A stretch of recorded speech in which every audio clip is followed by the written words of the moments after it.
This is a recording from our 2023 Core Anesthesia Conference. We want to say thank you to all of the speakers who took the time to come and present, and also the sponsors who made the event possible for all of the residents. If you want to learn more about the speakers or our sponsors, please check out the show notes, and please enjoy this pre-recorded session. So our first speaker is Jennifer Banek, and she is a CRNA who resides in Libertyville, Illinois.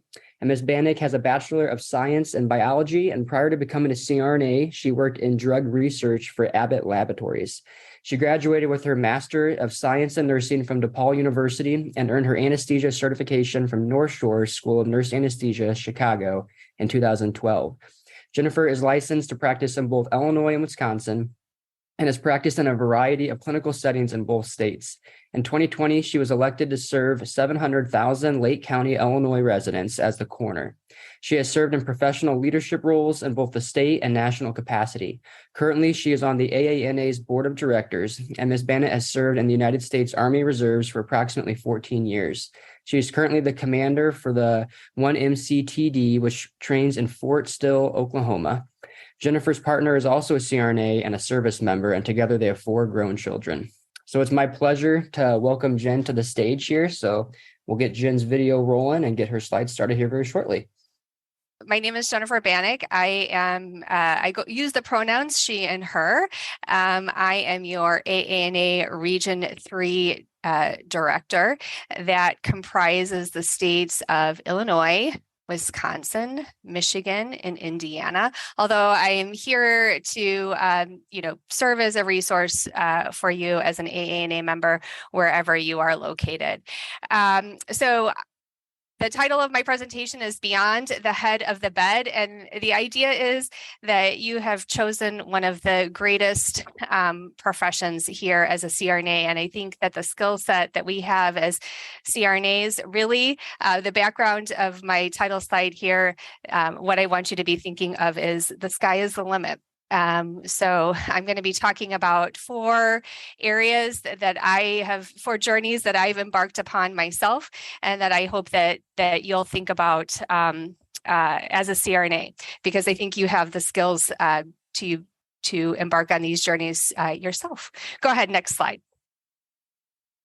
So these are the 4 areas that we're going to talk about today. Discuss why a CRNA might consider serving in the military, and to highlight why CRNAs are good candidates to run for elected office. Tanner, you talked about that, and I presented last year at Annual Congress and at Mid-Year Assembly about my journey as serving as a Lake County coroner.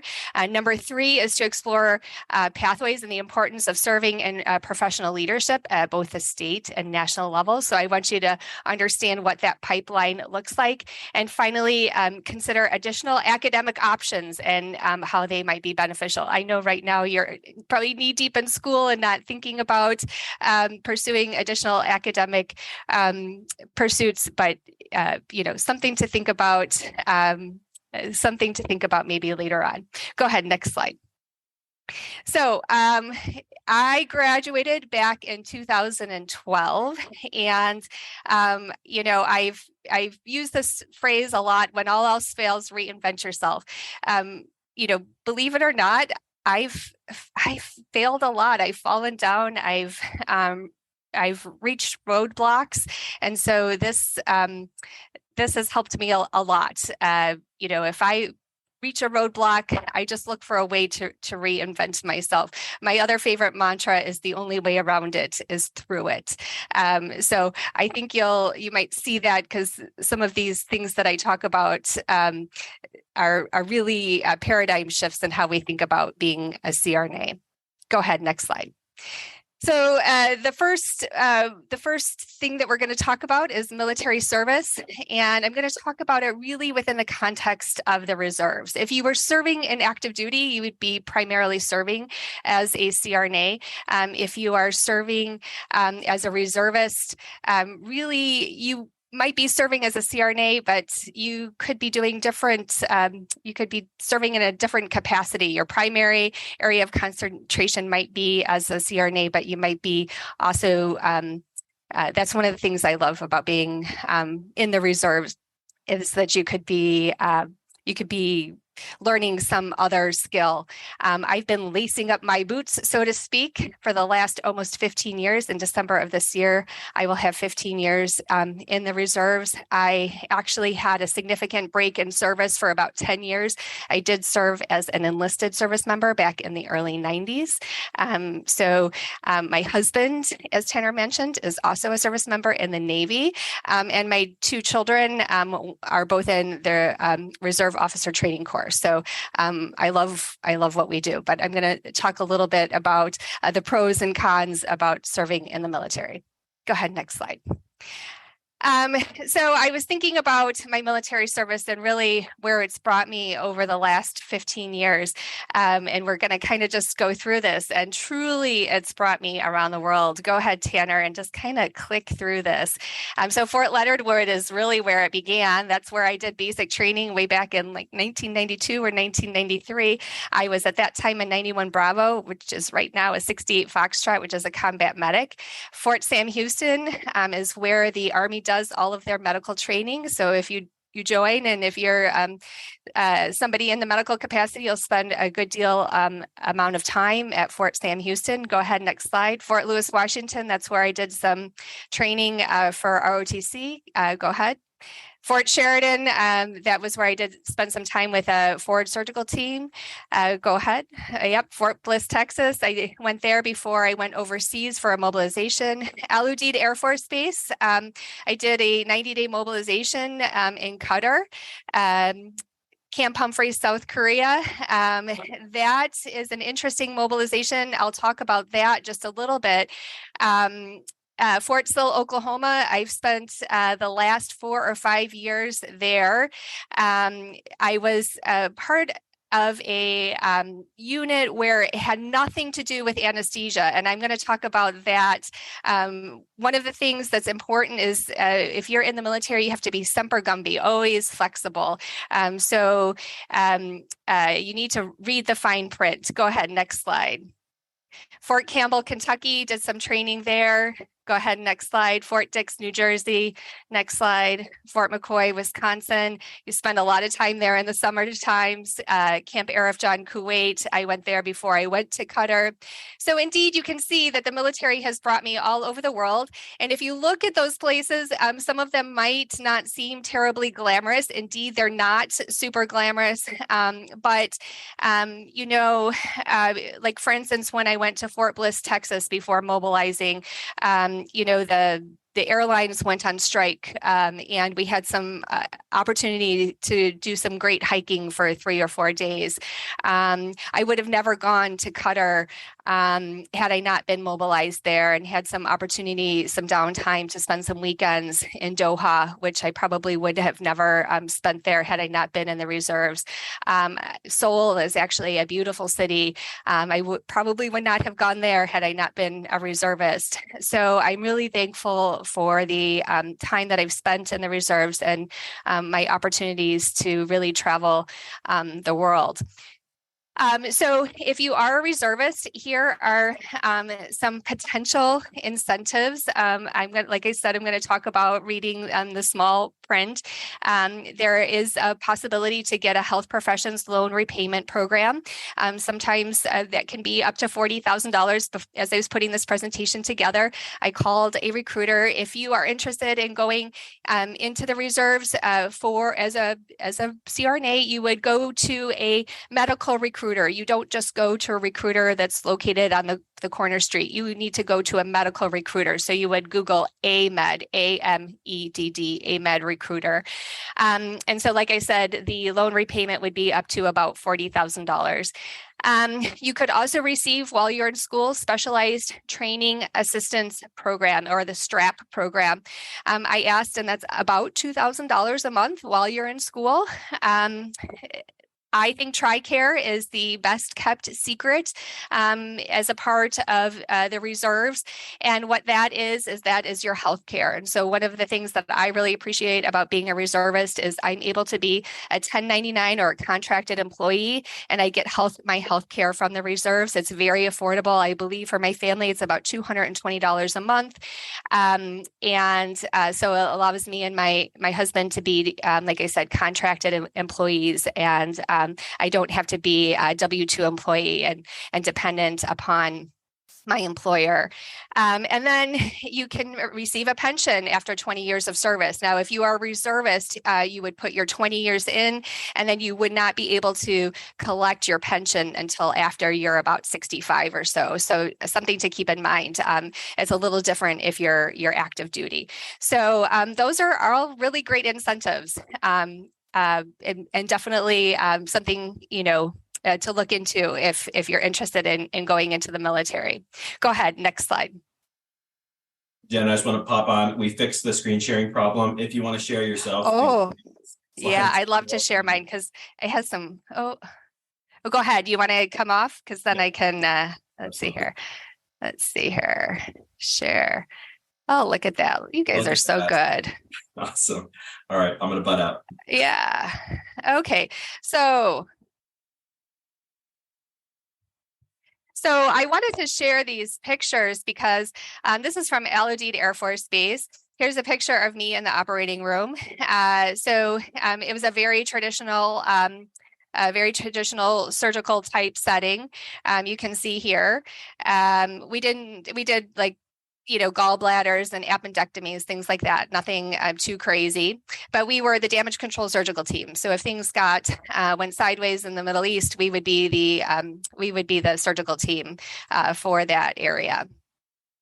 As I mentioned, when I was in South Korea, it had nothing to do with anesthesia. So I think one of the things is that if you want to get promoted, if you want to move up the ranks, you have to be very flexible and willing to kind of think out of the traditional your traditional way of thinking. I was willing to increase my skill set and acquire new skills. This is a picture of my husband, as I mentioned, who's a CRNA. He's in the Navy, and he's doing some pretty cool things. The picture up in the upper left corner, that's actually his OR, which had to fit on a big pallet. The bottom picture, this is a mannequin, and they were actually just, they were doing a simulation because they had to put together their operating room, and they had to have a lot of muscle memory, so they knew exactly where things were. They had to put together their operating room in the dark, so that was a simulation that they were doing in preparation if they had to go forward. And then one of the things that CRNAs do is they sometimes will do anesthesia for working dogs. So that's what this picture is of him here. He was learning how to do anesthesia for a working dog. So pretty cool. These were the pictures that I wanted to show you, so I'm glad you got these up, Tanner. Thank you so much. Here's the incentives I talked to you about. Here's the part about reading the fine print.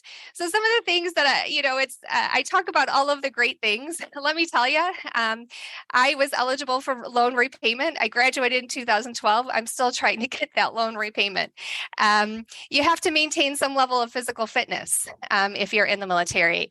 I have to go to battle assembly or drill. Sometimes you'll hear people call it 1 week in a month. I also have to go for about 2 weeks a year. I mentioned Fort McCoy, that was on that map. That's up in kind of nowhere land, Wisconsin. It's also really pretty up there. So you have to be kind of a glass half full kind of a person. You also might mobilize or deploy. So you could be away from your family for a period of time. There tends to be a lot of bureaucracy. Hurry up and wait is a common phrase that you'll hear. I love what I do as a service member, but it's definitely something that you have to think very thoughtfully about, and I would make sure that your family's all on board. I mentioned battle assembly or drill that you do on the weekends. I know right now a lot of you aren't making any money, and getting compensated for drill or battle assembly might seem appealing, but when you start making CRNA money, I make a lot more money as a CRNA than I do going to battle assembly. So, lots of consideration and pros and cons. I'd be happy to talk more about it with anybody offline if it's something you're seriously considering.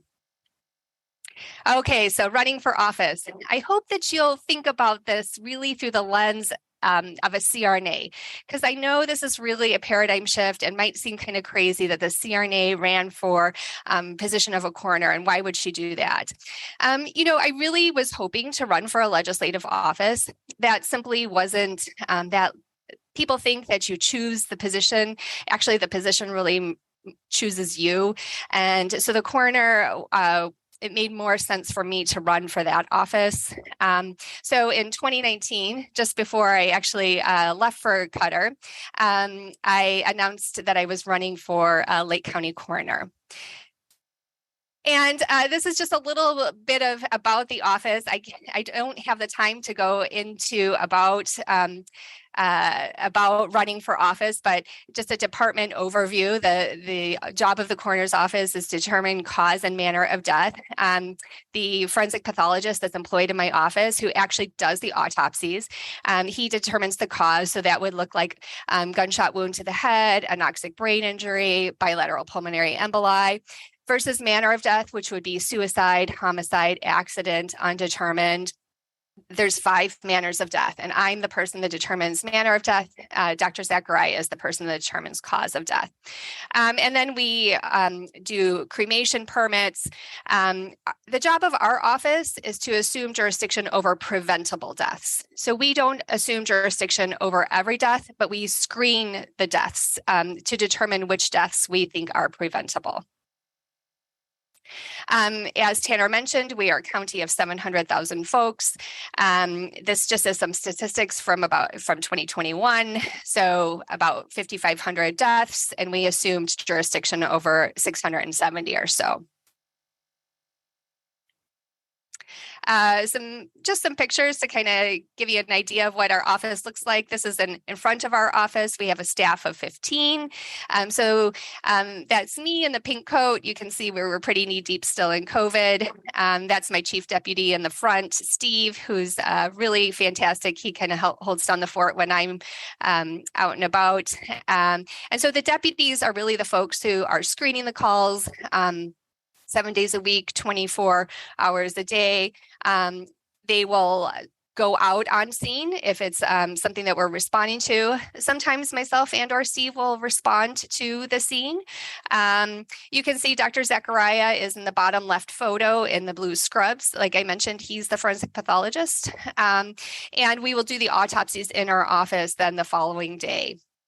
The picture on the right is a C-arm, is called a Lodox, and it will do an X-ray, an anterior and a posterior and a lateral X-ray of our decedents when they come into our office. This is, I'm just checking my time here.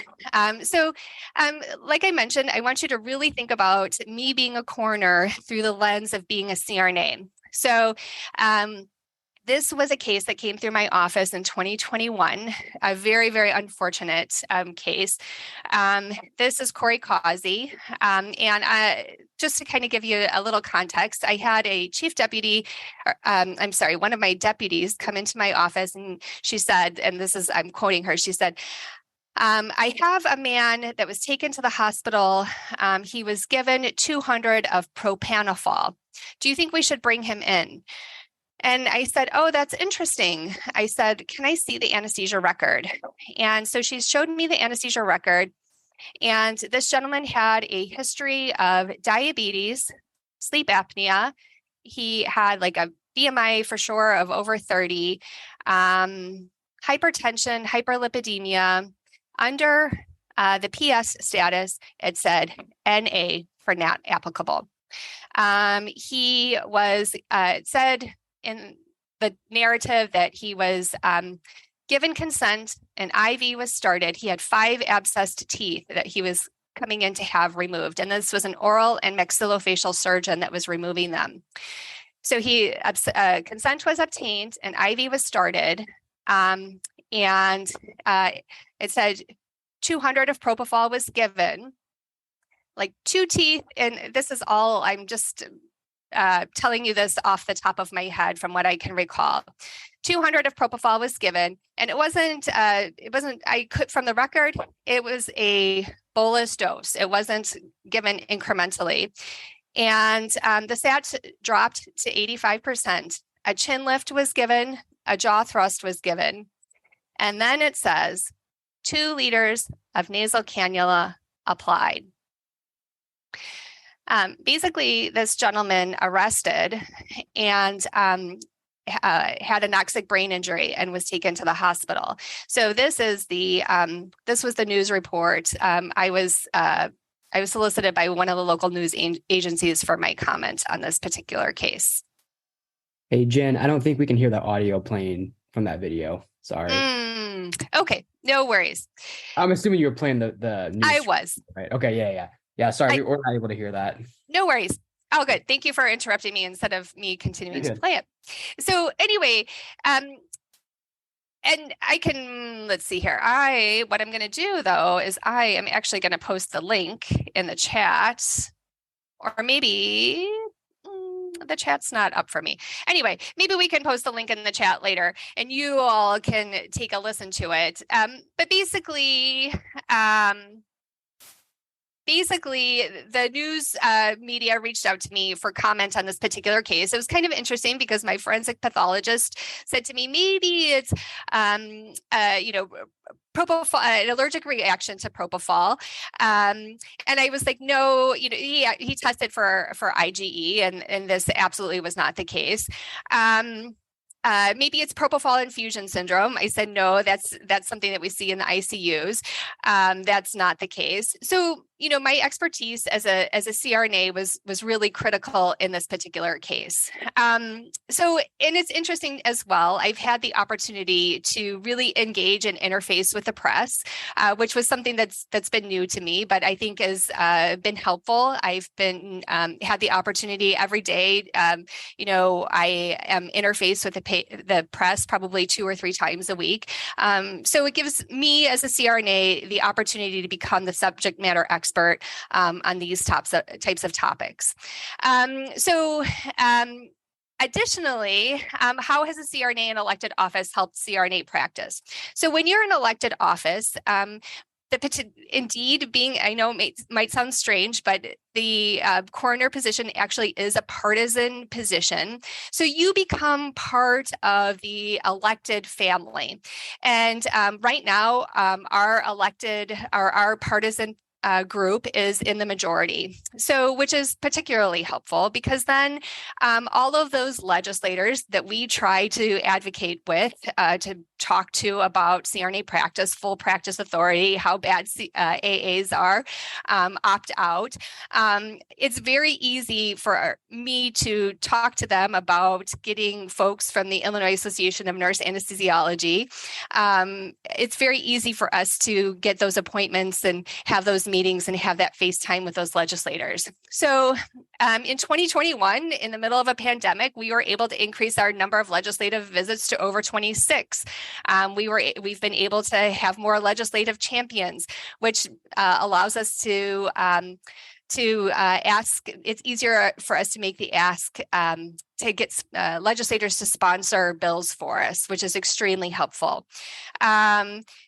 Lobbyists, it's kind of an enigma for us as CRNAs. This is not something that's in our wheelhouse. So one of the things that we did was we were paying our lobbyists over $100,000 and we weren't getting a real good bang for our buck.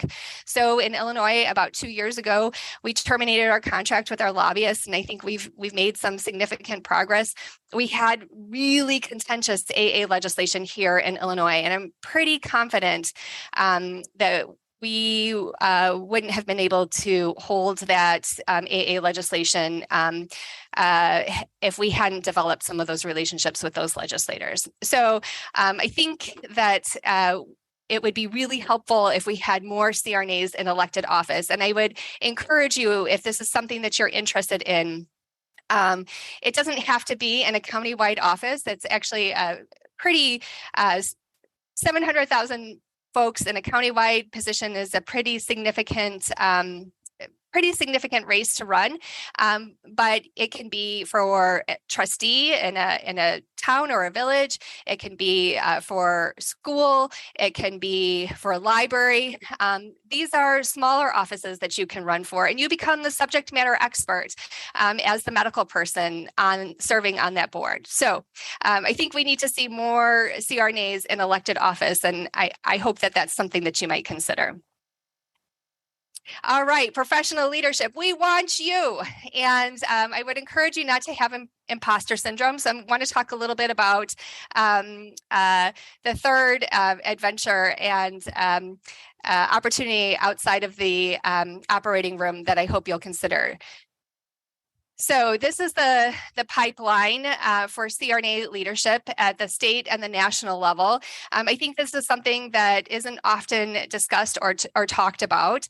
And I think CRNAs think that they often have to wait before they get involved in leadership. And I'm encouraging you not to wait. Get involved. You can get involved now, even as a resident. And so just kind of comparing state versus national leadership. Even as a resident, you can apply for many of these committees. So at the state level, it's mostly voluntary. I think oftentimes people think that folks are getting compensated for their time. That's not true. Last time I checked, there were 12 states that their board of directors were getting paid. Now, if you serve at the board of director level, you would have to be a CRNA, right? But you can serve as a resident oftentimes on the state board, but you can't be, an elected person on the board of directors. Usually the time commitment is 1 to 3 hours per month. So it's not, it's not a big ask.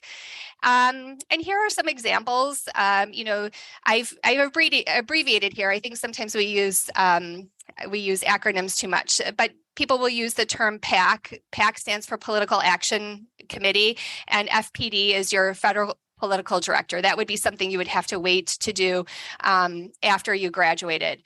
And in general, like I said, there's no prerequisite. You don't have to be a CRNA for a certain amount of time to serve at the state level.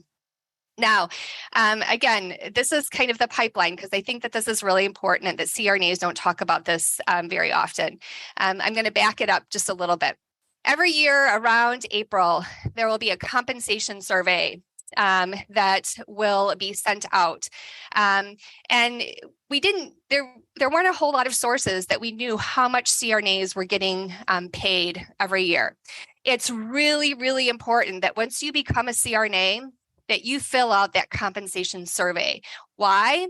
Because it allows us to utilize that information for leverage so that we can let employers and let other folks know how much we make. So, please, please, please take about the 10 to 15 minutes that it takes to fill out that survey every year. Take that time to fill that survey out. And it's going to come into play here when I talk about CRNA leadership as well. So take the time to let our AANA folks know how much you make and in what kind of leadership, what kind of practice model you're working in. And that's going to come back into our national leadership framework. I write here that it could be compensated. And what that means is if you serve at the board of directors level, those positions are actually compensated. I think that they should be compensated. But the reason why I say that is, so the average CRNA salary that's determined from that survey is how much our AANA president makes. And then the president-elect, don't quote me on this, but if I remember correctly, the president-elect makes 60% of that salary. The rest of the executive board makes 30% of that salary. And then the board of directors, like myself, the region directors, makes 10% of that salary. I think it's important that you know that because while I think those folks should be compensated, we need good people in those leadership roles, right? And in order to serve at the board of director levels, you must serve at the state level. So we need a good succession of leaders. I would encourage you, if that's something that you're interested in, not to wait too long. I know you're going to need to take a little breather once you graduate, but really consider volunteering at the state level, and then maybe moving up into the national level. But like I mentioned, you can actually apply for these national committees really as residents, and even immediately once you graduate. The committees, you don't have to wait. You don't have to serve at the state level to serve at the national committees. And I've got all of the examples here. You can apply for multiple committees. And the committees are a great opportunity for your name to get out there and be recognized. Sometimes it's about name recognition. Those committee applications become available also in the April timeframe. If this is something that you're interested in, again, please reach out to me and let me know, and I'm happy to get that information to you. What is the one thing you must have in order to serve in CRNA professional leadership, however? You must be a member of the AANA. So that's really important. Membership is really important. We at the national level have noticed that our membership falls off, as I mentioned. Once you graduate, that folks tend not to renew their membership. So we're paying attention and we're trying to do better. And please don't break up with us. You must be a member, though, to serve in a leadership role. So please be an AANA member. Number 4, interested in expanding your academic portfolio. I should say that while I'm going to talk about the George Washington University, I don't receive any monetary incentives for talking about their particular program. I've just been really excited about what I've been learning and this particular pathway. I started working at a hospital facility about 1.5 years ago and was extremely frustrated with some of the things I was seeing happening in administration. And so I told a friend of mine, I'm thinking about going back and getting my MBA. And she said, oh, MBA. Everybody has their MBA. And I say that with no disrespect to anybody that has their MBA. But she said, what do you want to do? And I said, well, I'm really frustrated with this hospital administration. That being said, I'm not really sure what my trajectory is. I'd like to work maybe for the VA, maybe for CMS, maybe doing some policy making at some point. And she said, go and get your master's in health administration. Which was really interesting and was something I hadn't considered. So, I had some GI Bill money left over. And so I was in a unique position. If this is something you're interested in, it does cost about $80,000 if you don't have residual funds available. I'm posing it to you as something to explore should an opportunity arise and it be something that you consider. I suspect at some point, when I mentioned earlier on in my presentation, when all else fails, reinvent yourself, I think I get restless after 5 or 10 years. So if you're like me and you get restless and you're looking to be more involved or are interested in the business part of it, I really think that this is a great degree to consider. I am jealous of you all that you all have your doctoral degrees. I was the last of the master's cohort. I will at some point figure out if I'm going to go get back and get my PhD or DNP. So know that is something I too am considering. But in the meantime, this is what I am doing. So I think that this first bullet point is interesting. According to the Bureau of Labor and Statistics, there's a 32% projected growth in healthcare administration between 2019 and 2029. Indeed, I see this as an extremely versatile degree. I mentioned all of the areas in which I think this degree is particularly helpful. They noted that the average, I think the median salary is about $100,000. So no, I don't think that this is going to amplify your CRNA salary, but I certainly see this as something that is expanding my CRNA portfolio and makes me more valuable when I come to the table. So, something to think about. You see in the second bullet point, all of the areas in which you can work. Now, this particular, I love the program at GW, and I love it because it's an executive program, but there are some in-person portions. I think that's really important in terms of accountability. So it's 8 10-week modules, but there are 3 in-person immersions. 2 of the in-person immersions are actually going to George Washington in Washington, D.C., and doing leadership and ethics. And then one of the immersions is actually going to an on-site facility. It could be in the United States or it could be overseas. So I think that is a great format and I'm really excited. Presently, I started the program in January, and I am currently about halfway through the 3rd module.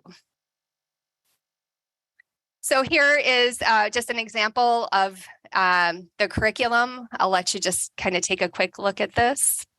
We're just about right on time, I think. So lots of, I want to say too, you can actually do an MBA with a healthcare specialty. My feeling is that, and again, no disrespect to anybody that has chosen that route. My feeling is the field of healthcare is exploding, and that I am thankful that I chose a master's that is specialized in healthcare exclusively, because I want all of the really in-depth information. And I don't see myself doing anything outside of healthcare.